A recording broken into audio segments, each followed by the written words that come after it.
You, John Fitzgerald Kennedy, do solemnly swear I, John Fitzgerald Kennedy, do solemnly swear that you will faithfully execute the office of President of the United States that I will faithfully execute the office of President of the United States and will, to the best of your ability, and will, to the best of my ability, preserve, protect, and defend the Constitution of the United States. preserve, protect, and defend the Constitution of the United States. So help you God. So help me God.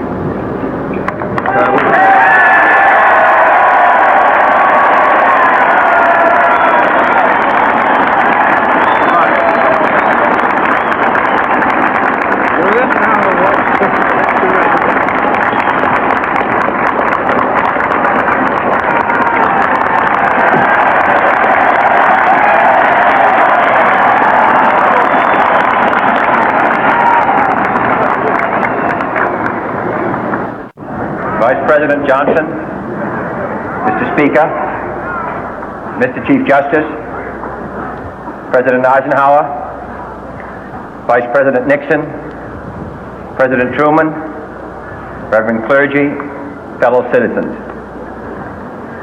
We observe today not a victory of party, but a celebration of freedom, symbolizing an end as well as a beginning, signifying renewal as well as change. For I have sworn before you and Almighty God the same solemn oath our forebears prescribed nearly a century and 3/4 ago. The world is very different now, for man holds in his mortal hands the power to abolish all forms of human poverty and all forms of human life. And yet the same revolutionary beliefs for which our forebears fought are still at issue around the globe. The belief that the rights of man come not from the generosity of the state, but from the hand of God. We dare not forget today that we are the heirs of that first revolution. Let the word go forth from this time and place to friend and foe alike that the torch has been passed to a new generation of Americans born in this century, tempered by war, disciplined by a hard and bitter peace, proud of our ancient heritage, and unwilling to witness or permit the slow undoing of those human rights to which this nation has always been committed and to which we are committed today at home and around the world.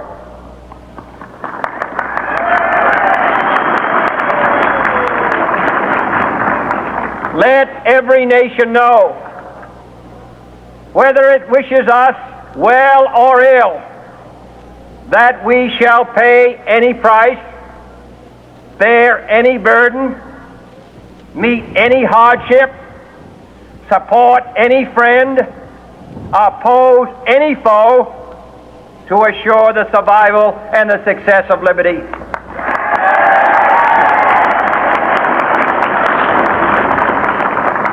This much we pledge and more.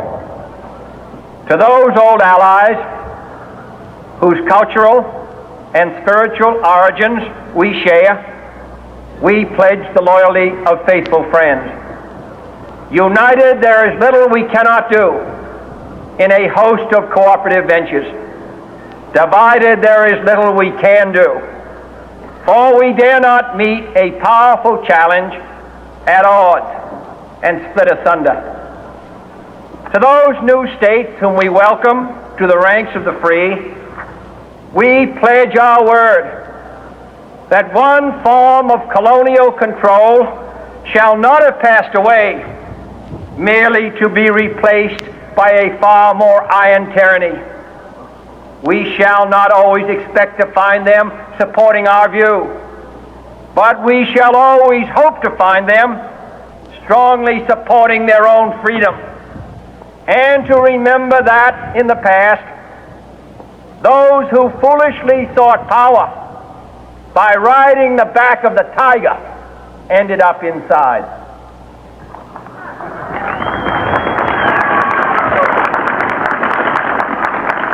To those people in the huts and villages of half the globe struggling to break the bonds of mass misery, we pledge our best efforts to help them help themselves for whatever period is required, not because the communists may be doing it, not because we seek their votes, but because it is right. If a free society cannot help the many who are poor, it cannot save the few who are rich.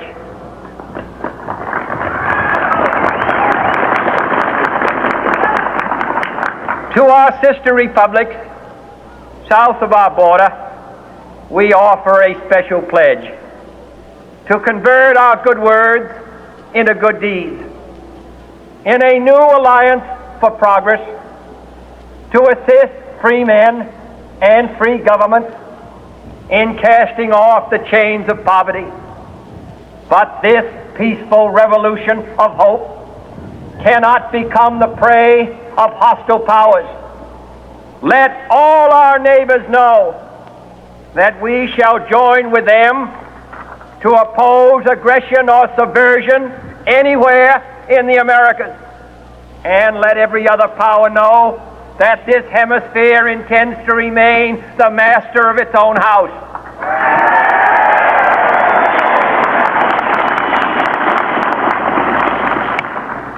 To that World Assembly of Sovereign States, the United Nations, our last best hope, in an age where the instruments of war have far outpaced the instruments of peace, we renew our pledge of support to prevent it from becoming merely a forum for invective, to strengthen its shield of the new and the weak, and to enlarge the area in which its writ may run.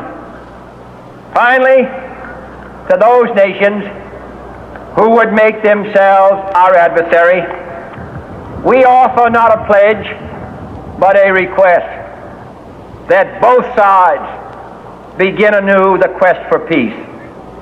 Before the dark powers of destruction, unleashed by science, engulf all humanity in planned or accidental self-destruction, we dare not tempt them with weakness, for only when our arms are sufficient beyond doubt can we be certain beyond doubt that they will never be employed. But neither can two great and powerful groups of nations take comfort from our present course, both sides overburdened by the cost of modern weapons, both rightly alarmed by the steady spread of the deadly atom, yet both racing to alter that uncertain balance of terror that stays the hand of mankind's final war. So let us begin anew, remembering on both sides that civility is not a sign of weakness, and sincerity is always subject to proof. Let us never negotiate out of fear, but let us never fear to negotiate.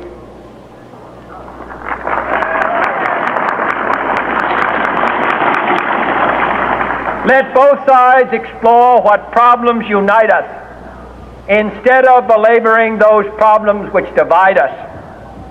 Let both sides, for the first time, formulate serious and precise proposals for the inspection and control of arms, and bring the absolute power to destroy other nations under the absolute control of all nations.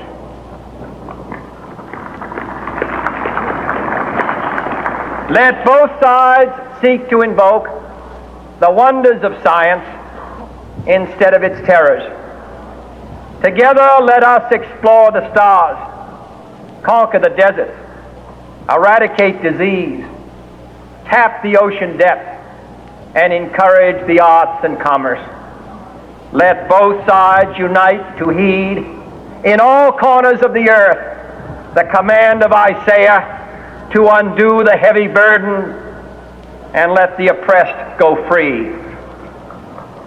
And if a beachhead of cooperation may push back the jungle of suspicion, let both sides join in creating a new endeavor, not a new balance of power, but a new world of law, where the strong are just and the weak secure and the peace preserved. All this will not be finished in the first 100 days, nor will it be finished in the first 1,000 days, nor in the life of this administration, nor even perhaps in our lifetime on this planet. But let us begin.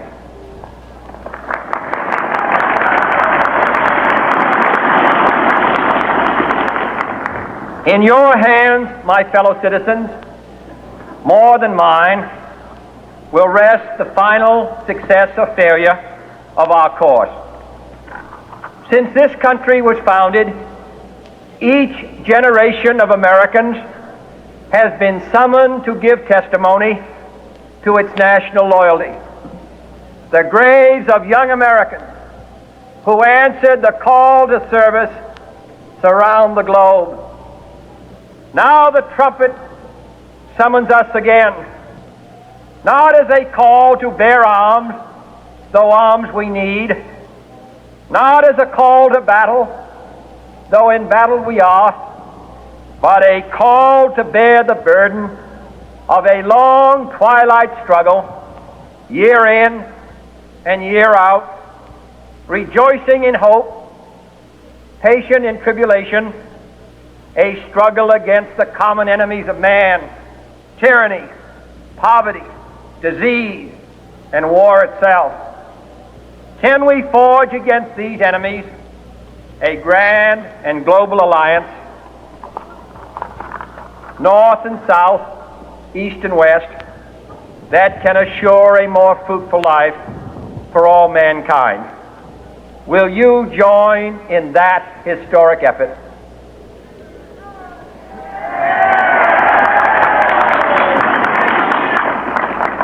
In the long history of the world, only a few generations have been granted the role of defending freedom in its hour of maximum danger. I do not shrink from this responsibility. I welcome it.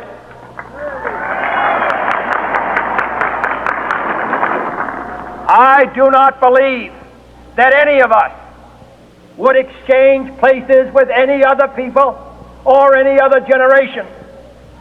The energy, the faith, the devotion which we bring to this endeavor will light our country and all who serve it. And the glow from that fire can truly light the world. And so, my fellow Americans, ask not what your country can do for you, ask what you can do for your country.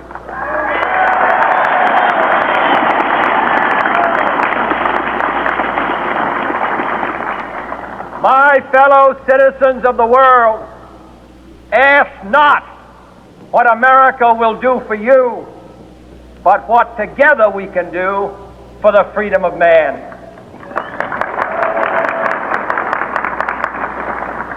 Finally, whether you are citizens of America or citizens of the world, ask of us here the same high standards of strength and sacrifice which we ask of you.